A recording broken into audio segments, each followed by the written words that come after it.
Bonjour à tous, c'est Wu. On se retrouve dans une nouvelle vidéo consacrée aux runes et vidéo consacrée uniquement au personnage de la Barbarde. Donc personnage qui fait partie des line-up d'une grande majorité des joueurs. Un héros qui, depuis de nombreux mois, reste toujours au top, quelles que soient les mises à jour et les évolutions du jeu. On va regarder tout de suite les sets intéressants ou inutiles pour la Barbarde. Donc en regardant ces sorts, on voit que vous avez des sorts basés sur les dégâts basiques, puisque les indications sont en orange dessus. La barbarde qui va jouer énormément sur sa vitesse de frappe et sur les dégâts de ses auto-attaques. Auto-attaques qui sont de nature physique, comme on le voit ici. Donc boosté par les dégâts basiques. Au niveau des sets, donc on va faire dans le sens inverse les sets inutiles. Donc le set océan, qui lui augmente la puissance de compétence. Stat complètement inutile chez la barde. Le set fleuve, lui aussi inutile et inutilisé chez la barde. Très peu d'intérêt à ce niveau-là. Les sets au top, vous avez grosso modo deux sets. Ou le set flamme qui va augmenter les dégâts basiques, ou le set tonnerre qui lui va augmenter la vitesse d'attaque de la barde. Alors, deux écoles à ce niveau-là. Honnêtement, il n'y en a pas un qui ressort par rapport à l'autre. Vous entendrez des gens qui vont vous dire oui, mais avec le set tonnerre, on booste la vitesse d'attaque, donc la barde, elle va balancer son white plus vite, etc. etc. Il n'y a pas uniquement ça. Après de nombreux tests, il n'y a pas uniquement ce paramètre en fait qui rentre en jeu sur la vitesse à laquelle votre barde va lancer son white en début de combat. Les autres paramètres sont par exemple les héros disponibles, la position de la barde dans la team, la vitesse de déplacement de la barde. Vous avez aussi, en fonction de la team adverse, est-ce que les adversaires vont lancer des dégâts très rapidement, etc., etc. On prend par exemple une barde qui va être devant quasiment, juste en tank ou juste derrière le tank. Et en face, vous prenez par exemple des héros tels l'archer qui vont faire énormément de dégâts d'entrée. Même si vous avez une barde qui est en flamme, par exemple, le fait qu'elle prenne des dégâts via la fureur, elle risque de lancer son white très rapidement. Par contre, vous prenez une barde qui par exemple serait derrière un bro, un horse et une plantame.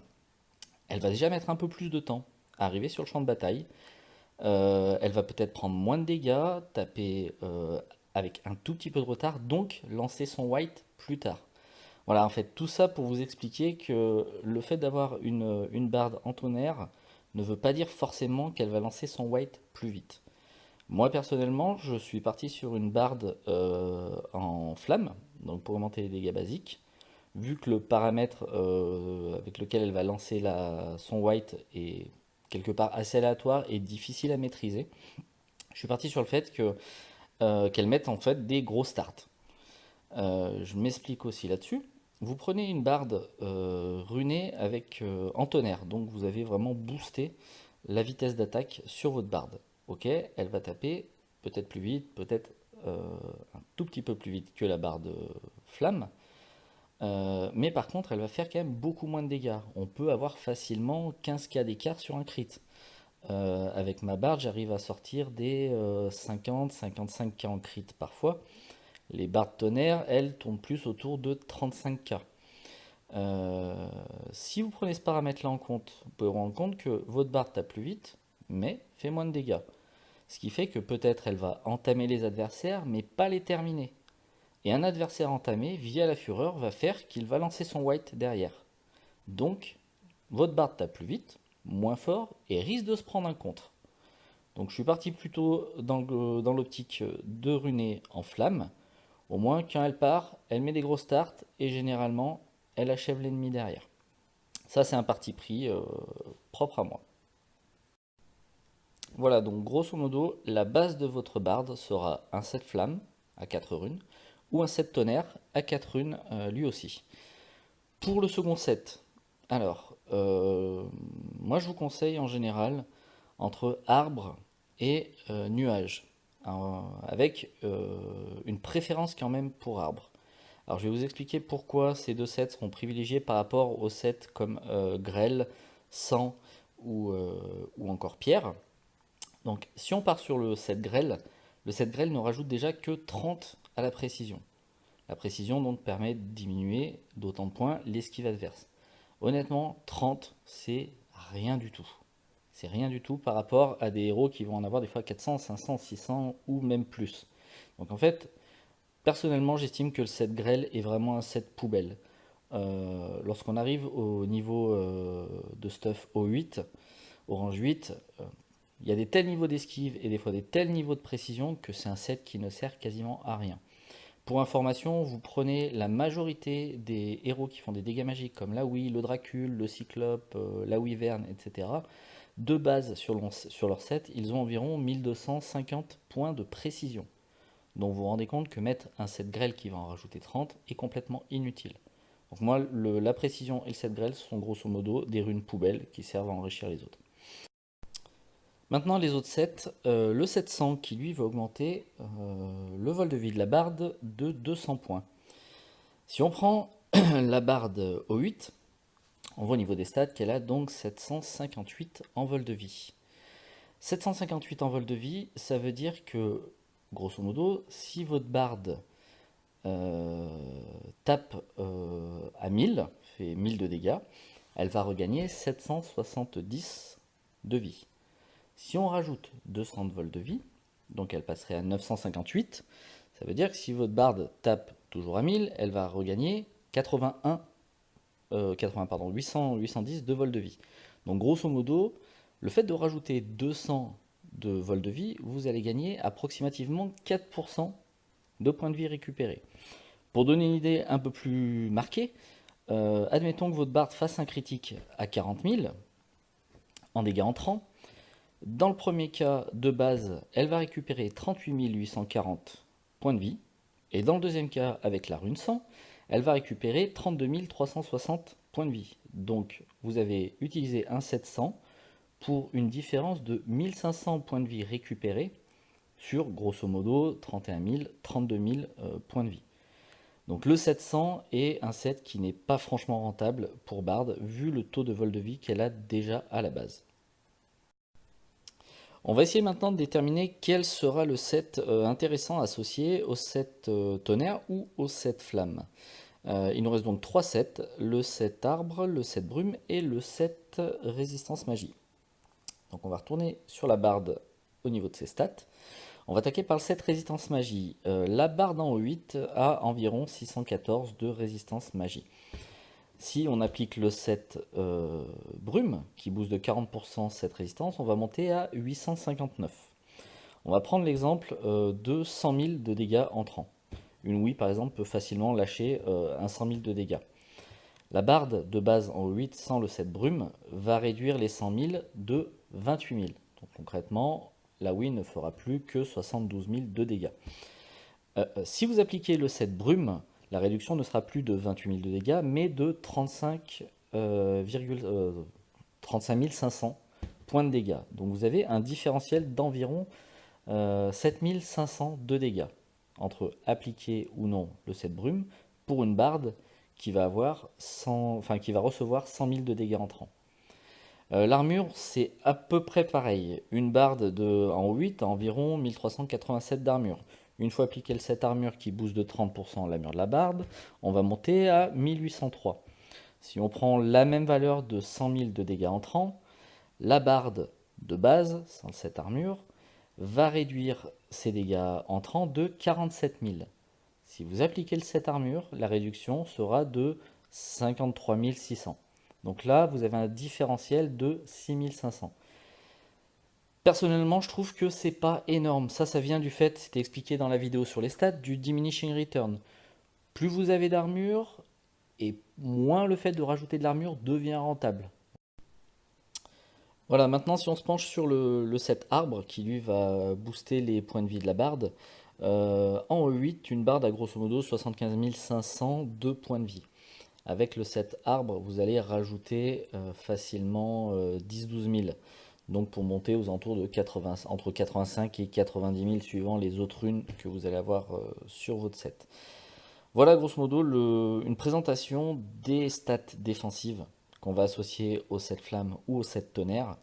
Donc à vous de juger, est-ce que vous pensez que rajouter 10-12 000 points de vie qui peuvent permettre d'encaisser tout type de dégâts différents est plus rentable que un set résistance magie qui fera une petite différence et un set armure qui fera une petite différence aussi, sur des dégâts très spécifiques.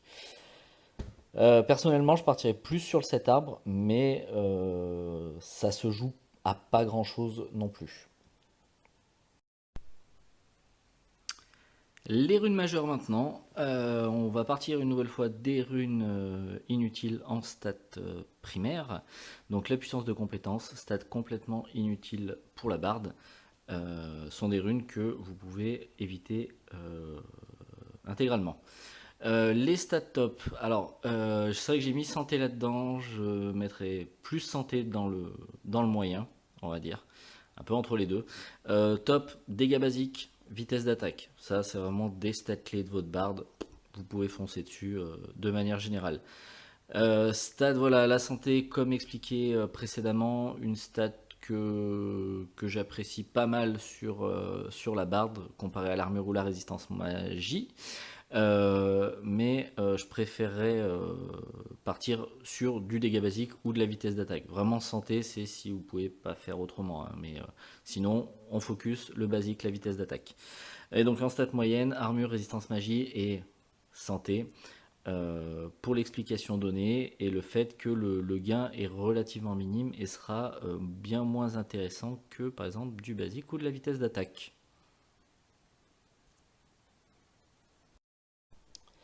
Les runes mineures, pour faire simple, on va partir tout de suite sur les runes, les stats plutôt, qui sont inutiles. Une nouvelle fois, c'est simple, si votre héros ne peut pas utiliser une stat dans ses sorts, ça ne sert à rien de l'utiliser, et surtout pas en stat primaire. Donc la barde ne fait pas de dégâts magiques, ne peut pas poser de bouclier, ne peut pas guérir, je rappelle que le vol de vie n'est pas amélioré par la guérison, ne paralyse personne, et en plus, son score de conservation est déjà de 50%, ce qui est le cas.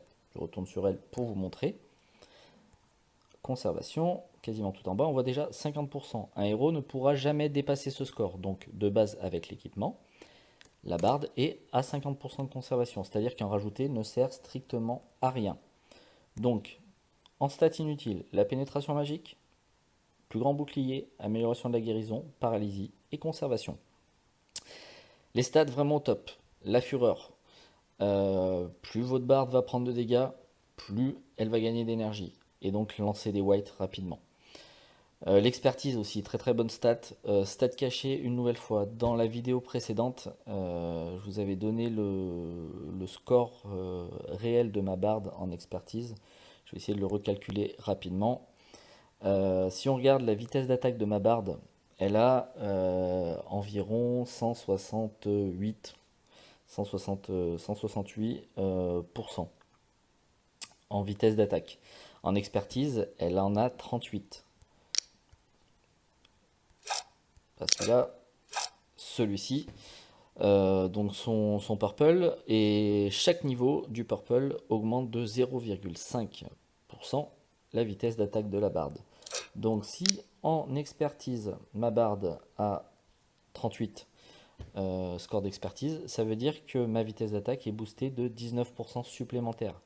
Donc ça devient quand même non négligeable.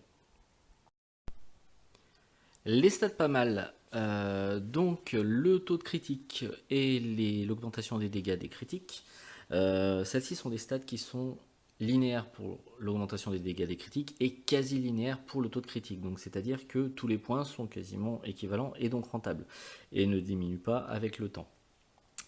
Donc pas mal de monter ces stats, ça reste rentable faute de mieux, faute de ne pas avoir par exemple de fureur et expertise.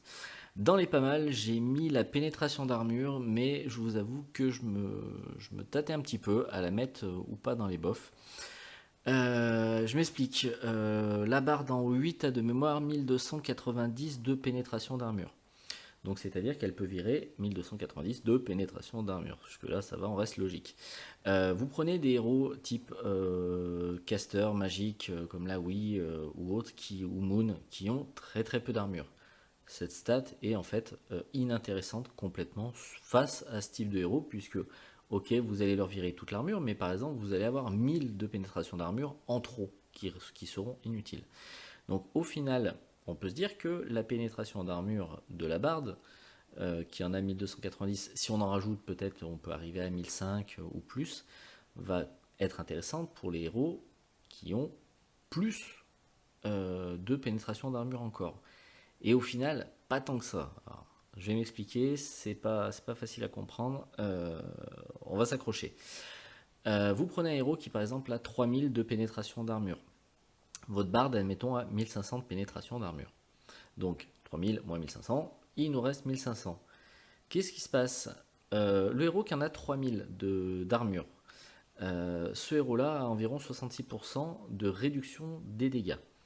S'il en a 1005, il tombe à 50%. Donc au final, votre héros qui en avait 3000, à cause de la pénétration d'armure de votre barde, n'en aura plus 3000, mais 1005. Mais il gardera quand même 50% de résistance et de réduction via l'armure, ce qui est énorme. Donc au final, votre barde n'aura pas eu un énorme impact sur ces héros-là.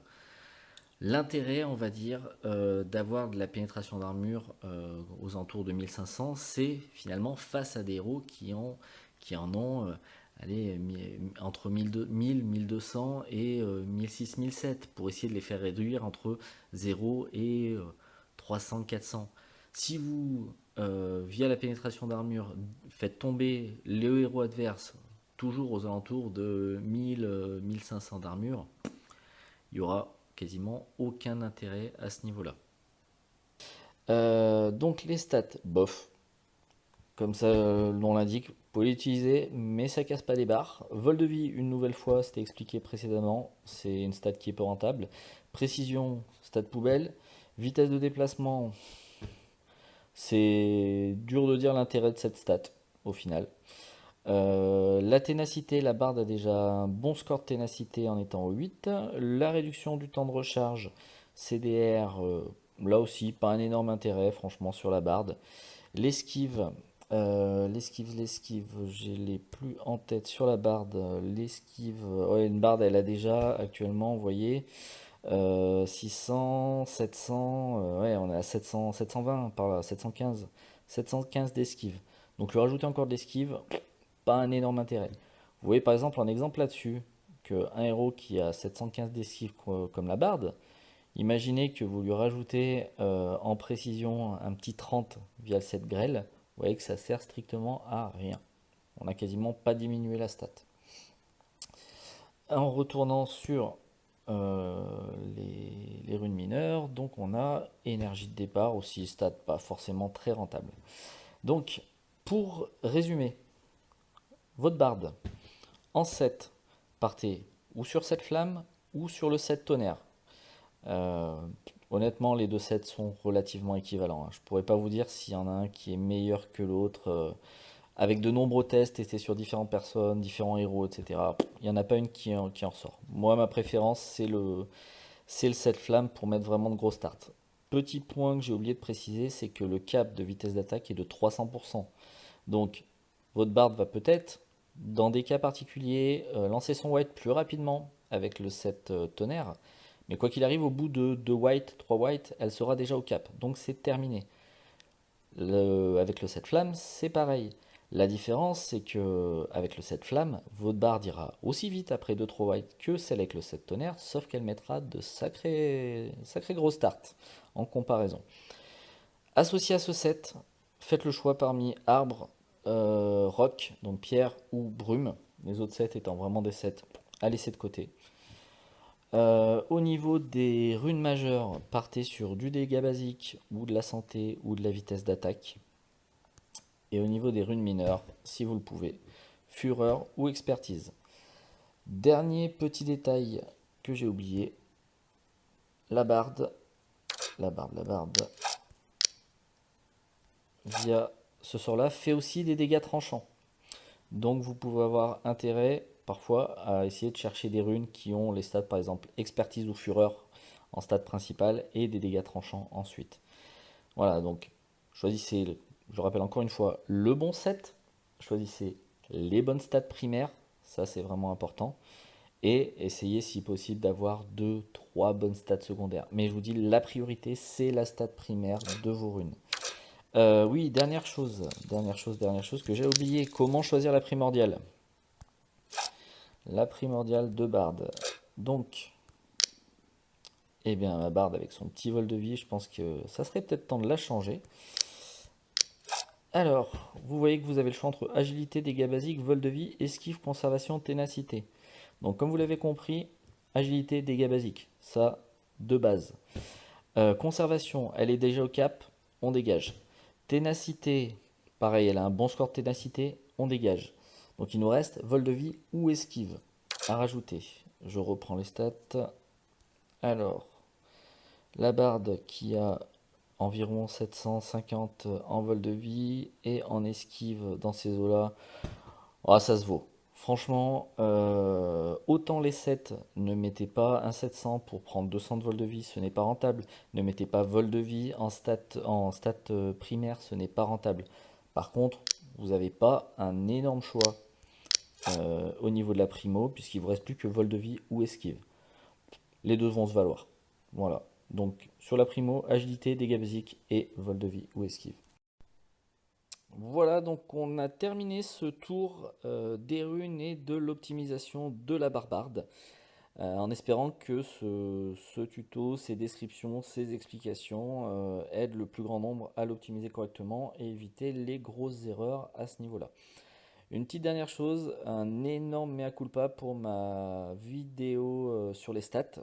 Au niveau des formules que j'avais mises en incrustation, il y en a deux que j'ai complètement foiré en les écrivant. Celle du vol de vie et celle du pourcentage de critique. Donc dans la vidéo en incrustation, les formules sont complètement fausses. J'ai marqué des plus au lieu de multiplier et inversement. Donc j'ai modifié la description de la vidéo pour redonner les bonnes formules. Eh bien, on se retrouve prochainement dans d'autres vidéos en espérant que celle-ci vous ait plu. Et à bientôt.